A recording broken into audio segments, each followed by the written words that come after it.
Good morning and welcome to Face the Nation. We had a sense of deja vu early Saturday when former President Trump hit send on a social media post saying he, quote, will be arrested on Tuesday. Protest, take our nation back.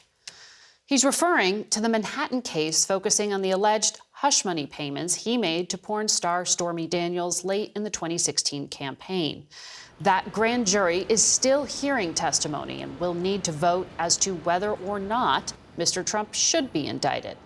But his urging support from his followers in advance has caused a political firestorm and has prompted additional security concerns.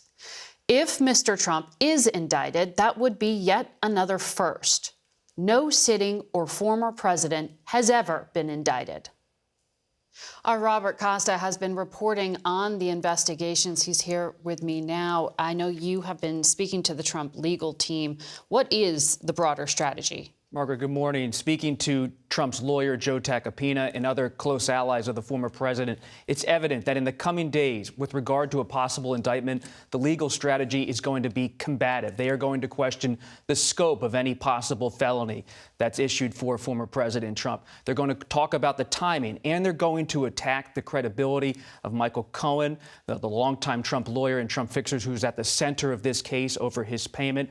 But there's a lot of debate in the inner circle about how combative to be, including the use of the word protests in the former president's social media language over the weekend. There's some consternation among some allies privately. Maybe that's a bit too far, but they do want to see solidarity with his supporters.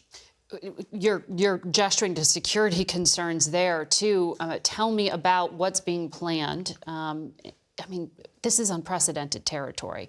Bringing in a former president for potential indictment? I mean, how does this work? What's so surprising in the reporting is that there's not much planning going on, at least between the Trump camp and the Manhattan district attorney.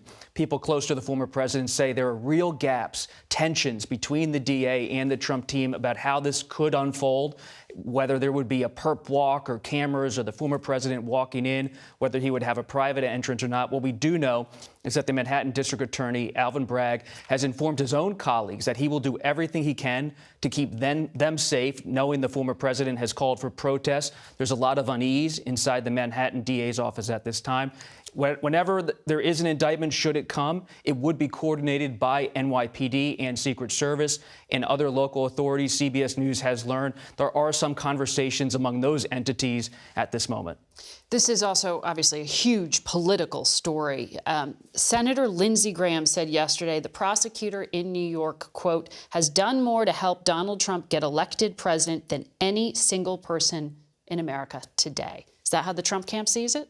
Well, Senator Graham is a longtime advisor and friend of former President Trump, and the Trump wing of the Republican Party sees this as a very similar moment to what happened when the FBI raided Mar-a-Lago, that this is going to create a lot of momentum for the former president in the 2024 race. And what you saw over the weekend right now is a lot of calls for Republicans to speak out in defense of Trump, to come out and say, we're with him. The DA's out of line. There's been pressure on Florida Governor Ron DeSantis to speak up more loudly about what is happening to Trump. Some DeSantis allies say they want to have him stay in his own lane. You see former Vice President Mike Pence. He is speaking up, calling any possible indictment politically charged, but he's not trying to weigh in too much on the specifics of the case. That's the balancing act you see from so many Republicans right now.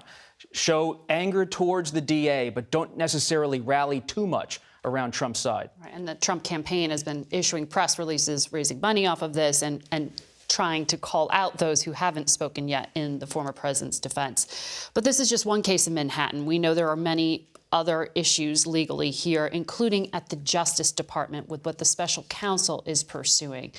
What can you tell us about that?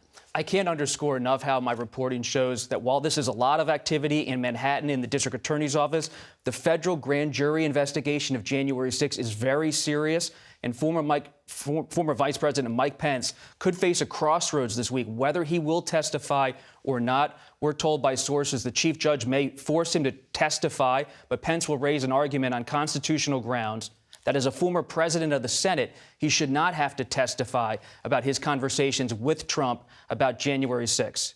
All right. Bob Costa, I know you'll have a busy week ahead. Thank you for all your reporting.